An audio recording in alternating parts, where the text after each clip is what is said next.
안녕하세요, 해공호주입니다. 자, 카카오 네이버 카카오 오늘도 두 종목 함께 보도록 하겠습니다. 자, 우리 네이버 카카오가 그래도 오늘 뭐 시장 흐름과는 분명히 조금은 양호합니다. 하지만 그렇다고 해서 우리가 무조건 좋게 볼 건 아니죠. 왜냐면 미국 시장의 큰 폭의 하락이 결국 국내 증시 하락으로 이어지고 있기 때문인데, 자, 오늘 소나기는 결국은 피했다. 우리 카카오 네이버가 일단 이 정도 수준의 하락은 소나기는 피했다라고 좀 볼 수가 있는 거예요. 그 소나기가 어디에서 집중됐느냐? 바로 반도체 쪽으로 집중이 됐기 때문인데, 우리 국내 증시, 미국 증시 나스닥에서 빅테크 기업들이 급락이 나오다 보니까 우리 국내 증시에도 반도체라든가 IT 관련된 주들이 우리가 기대했었던 것과 오히려 반대로 나스닥이 기술적 반등이 좀 더 강하게 나와주기를 바랬었는데, 그 부분들이 오히려 저항 맞으면서 오히려 반대로 내려왔기 때문에 그 영향이 우리 반도체 주식들에 집중되고 있다. 그러니까 그 소나기가 우리 반도체 쪽, IT 쪽 이쪽으로 집중되고 있다라고 좀 보시면 될 것 같습니다. 자, 우리 오늘도 네이버 카카오 네이버가 소나기는 좀 피하고 있습니다만 이 하락 부분들이 최악의 상황인지, 그나마라도 뭐 최악은 아니고 그래도 좀 더 긍정적으로 볼 수 있는 부분은 있는지 오늘 중점적으로 좀 말씀드리도록 하겠고요. 특히 이제 아무래도 시총 대장주 좀 시총이 높으니까 카카오 네이버도 코스피 200 지수 내에 있는 종목이고, 지금 시총이 좀 떨어져 있습니다만 그래도 국내 증시에서 코스피 시총이 높은 종목이니까 아무래도 시장 영향을 안 받을 수는 없겠죠. 자, 그래서 우리 미국 증시 지금 흐름들도 함께 지켜보도록 하겠습니다. 제가 오늘 중점적으로 그 부분들 말씀드릴 테니까요, 영상 끝까지 시청해 주시길 바라겠습니다.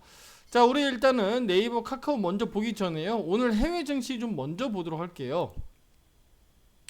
자, 나스닥입니다. 나스닥 종합 차트입니다. 제가 중간중간에 앞에서 좀 코멘트를 드리고 있는데, 자, 나스닥이 이렇게 추세가 꺾여 내려가면서 내려왔고, 앞에서 이렇게 17,700포인트 때 제가 중요 지지선 있는 데서 선을 그어 놨었어요. 그쵸? 기억나실 겁니다. 앞에서 제가 이거 여러 번 몇 번씩 보여드렸기 때문에. 그런데 그 선에서 여기 개파락하면서 여기 딱 떨어졌죠. 그리고 나서 기술적 반등, 우리가 기대했었던 것만큼 일단 기술적 반등은 잘 나왔는데, 바로 오늘 그 새벽이었죠. 나스닥이 이렇게 갭상승하면서 올라가는 그림에서 17,730포인트 정도가 앞에서 갭이 있었기 때문에 여기를 사실은 뭐 뛰어넘는 건 뭐 어렵다고 선 치더라도 보합 수준 내지는 약보합 정도 또는 뭐 약 조금 뭐 소폭 떨어지는 건 괜찮습니다. 왜냐면 아직은 5위평과 62평, 뭐 10, 22평들이 다 골든 크로스로 돌아나갈 수 있는 상황이 아니기 때문에 기술적 반등 수준에서 좀 버텨만 줘도 괜찮다, 횡보만 해줘도 좋다라고 좀 말씀드렸는데, 되려 여기가 저항 맞으면서 오히려 크게 급락했단 말이죠. 여러 가지가 있겠습니다만 이제 가장 큰 것은 경기도나 이슈고, 경기도나 그러니까 리세션에 대해서 우리가 FOMC 회의에서 우리 향후 9월 달에 금리 인하에 대한 가능성이 높아지면서 실제 그러면 FOMC 회의 통해서 미국도 역시나 그러면 경기 하방을 바라보고 있구나, 그 가능성을 내다보고 있고 금리를 좀 더 인하할 여력이 있다라고 보는 거예요. 왜냐면 나중에 쉽게 이거는 얘기할게요. 지금 복잡하게 얘기를 하면 좀 시간이 오래 걸리니까 나중에 또 말씀드릴게요. 자, 왜냐면 경기가 앞으로 좀 떨어지고 안 좋아질 것으로 보여지는데, 고금리 기조를 계속 유지하다 보면요. 고금리 기조를 유지하다 보면 나중에 이렇게 경기가 떨어진 다음에 이렇게 올라갈 때 금리에 대한 어떤 그 경기 방향성에 대해서 금리 조절이라든가 이런 걸 통해서 시장에 약간 힘을 실어주기가 어려워요. 그러니까 금리를 충분히 낮춰놔야 나중에 또 금리 뭐 어떤 방향성에 대해서 금리를 좀 더 인하한다든지 아니면 뭐 금리를 좀 인상한다든지 여러 대응 방안이 좀 있는데, 지금 금리가 너무 높은 구조에서 우리 경기까지 떨어지고 있는데 금리가 계속 높은 금리를 유지한다? 이거는 현실적으로 말이 안 돼요. 그리고 나중에 예, 이 금리에 대한 방향성도 마찬가지예요. 뚜렷하게 특히 미국 같은 경우는 한번 금리 인하하겠다 그러면 그게 작게는 1년 또는 2년 이상 유지되는 경우가 있어요. 금리 인상도 마찬가지죠.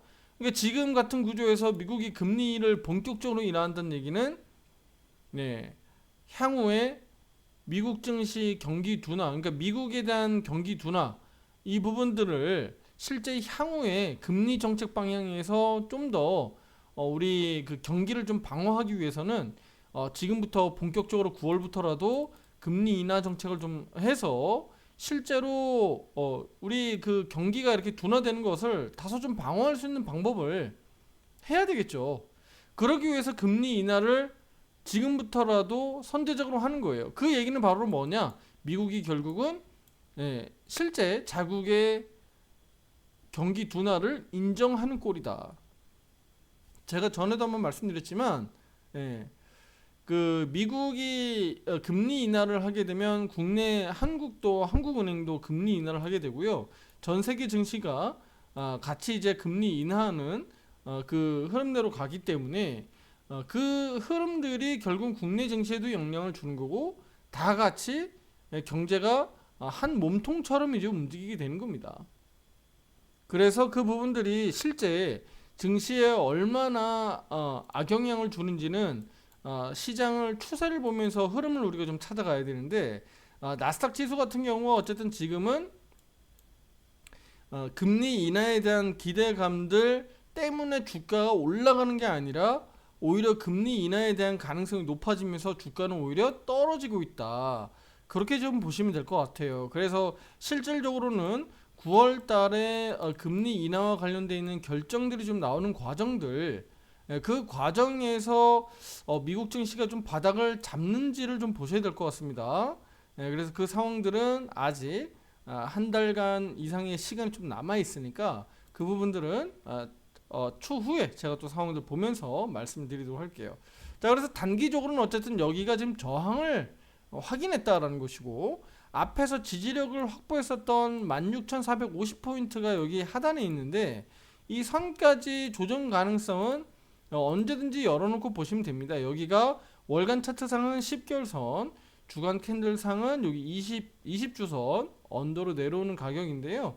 지금 제가 전에도 한번 말씀드렸지만 이거 주간 캔들, 월간 캔들 계속적으로 음봉에서 떨어져서 음봉에서 마감했기 때문에 연속적으로 이렇게 악영향을 주는 거다라고 해석하시면 됩니다. 네, 그래서 그 부분들이 지금 이렇게 영향권을 주고 있다. 국내 증시에도 지금 당장 미국 증시가 바닥이다라고 논하기는 아직은 어려워요. 아직은 어렵고 이 부분들이 옆으로 횡보하면서 박스 치는 게 가장 좋은데 지금 수준에서는 다음 주에도 좀 더 우리가 확인할 필요가 있겠다. 다만 이제 애플의 이제 실적 발표도 다 나왔고 여러 가지 중요한 이벤트들이 어느 정도는 지금 다 마무리된 상황이기 때문에 본격적으로 다음 주부터는 우리 미국 증시도 이제 기술적 반등이 본격적으로 나와주길 기대하는 겁니다. 원래는 어젯밤에 미국 증시가 좀 반등이 더 이어졌어야 됐죠.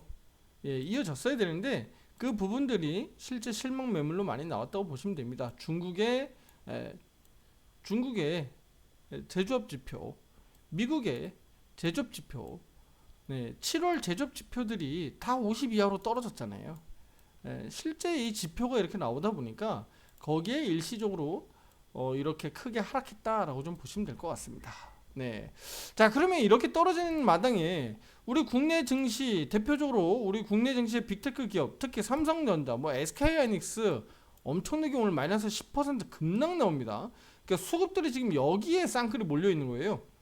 그러니까 세력들이 지금 오늘 지수를 빼겠다라고 하는 의지가 명분이 명확한데 특히 여기에서 왕창 빼버리다 보니까 그 외의 주식들도 영향을 받고 있습니다만 상대적으로 네이버, 카카오에는 좀 영향이 좀 덜하다 정도 보시면 될 것 같아요. 그리고 그동안에 워낙 낙폭이 강했었던 LG엔솔, 뭐 삼성 SDI 이쪽 2차전지 쪽은 그래도 좀 빨간불 들어오는 것은 아무래도 지금까지 이렇게 많이 빠졌기 때문에 하방 경직성을 좀 보여주고 있다 정도 해석하시면 될 것 같습니다.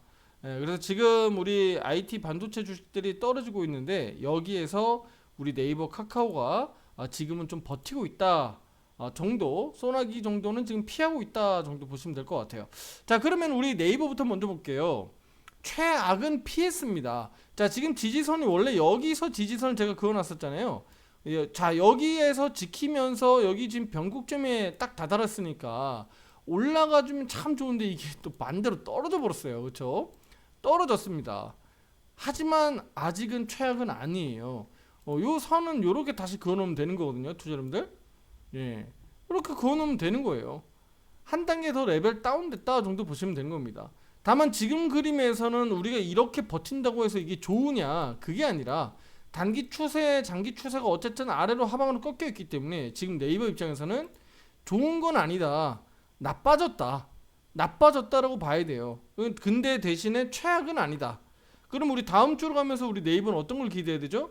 다시 여기 위로 올라와야죠. 주가 위로 62평, 52평, 12평, 20평 위로 올라와야 됩니다. 그러니까 가격으로 보면 대략 한 17만 3천원, 17만 4천원대 정도로 다음 주에 올라와야 된다. 그러면 최악을 좀 벗어나는 형국이 만들어진다라고 좀 볼 수가 있습니다. 그래서 네이버는 그렇게 보시면 좋겠고요. 자, 카카오는요. 카카오는 뭐 오늘 마이너스 0.2% 정도고 실제 오전장에는 뭐 0.8%까지도 오르기도 했었기 때문에 역시나 낙폭이 과했었던 카카오. 그동안에 뭐 워낙 많이 빠졌기 때문에 더 많이 안 빠지고 그래도 시장에서 이 주식 같은 경우는 좀 버티고 있다. 뭐 2차 전지가 좀 버티는 모양하고 뭐 같은 맥락으로 보시면 되겠죠. 자, 그래서 우리 카카오도 여기 단기 추세 돌려 세우면서 상승 추세 전환을 좀 기대하고 있고 또 그 부분이 실질적으로는 지금 임박해 있습니다. 그래서 이 상황들이 조금은 좀 나아졌으면 하는데 하필 또 미국 증시가 또 간밤에 급락으로 또 무너졌어요. 하지만 우리가 너무 겁낼 필요는 없다. 카카오는 지금은 겁낼 필요 없다라고 제가 말씀드렸어요. 그래서 카카오는 다음 주로 가면서 요것만 넘겨주면 됩니다. 요 추세만 넘겨주면 된다라고 좀 말씀드리겠고 주간 캔들 이번 주 지금 오늘 마감인데 마감이 일단은 양봉 캔들 뭐 마감 안 된다고 하더라도 저가 매수세가 유입되고 있죠. 그럼 다음 주는 반드시 좀 양봉 캔들이 나와야 된다. 왜냐면 다음 주는 5주선이 여기까지 내려오거든요. 맞닿습니다. 예, 이제 부딪히게 된다는 거죠. 그랬을 때 카카오가 5주선을 저항으로 더 빠질 거냐 아니면 여기를 돌파할 거냐 중요한 시기가 될 것 같고 또 다음 주는 우리가 또 기대하는 실적 발표들이 8월 8일 카카오, 8월 9일 네이버 실적 발표들이 있기 때문에 그 점을 좀 고려해 보면 다음 주는 다시 한번 반등을 좀 기대할 수 있는 흐름들을 우리가 주목하고 보자라고 좀 말씀드리도록 할게요. 그래서 월간 차트는 뭐 이제 월 시작이었으니까요. 어제 오늘 아직은 뭐 큰 문제 없이 시가를 좀 유지하고 있다. 이번 달은 뭐 43,000원까지 반등의 달, 우리 네이버가 7월 달부터 반등의 달이 잘 나왔다면 카카오는 7월 달 이뤄내지 못한 그 반등을 8월 달에는 좀 반등이 반드시 좀 나와야 되겠다. 이렇게 좀 말씀드리도록 할게요. 시세적으로 놓고 보면 지금은 변곡점에 다다랐습니다. 다 왔어요. 여기에서 이제 한 번 더 올라갈 거냐, 추세를 돌려 세울 거냐, 아니면 한 번 더 내려갈 거냐 정도로 흐름으로 보시면 되겠습니다. 지금의 이 흐름으로서는 어쨌든 시장이 추가적으로 막 폭락으로 가면서 미국 증시에 계속 막 하락하지만 않는다면 네이버 카카오는 잘 버틸 거다. 네, 그렇게 보시면 될 것 같습니다. 자, 다음 영상에서도 더 좋은 내용으로 찾아뵙도록 하겠습니다. 감사합니다.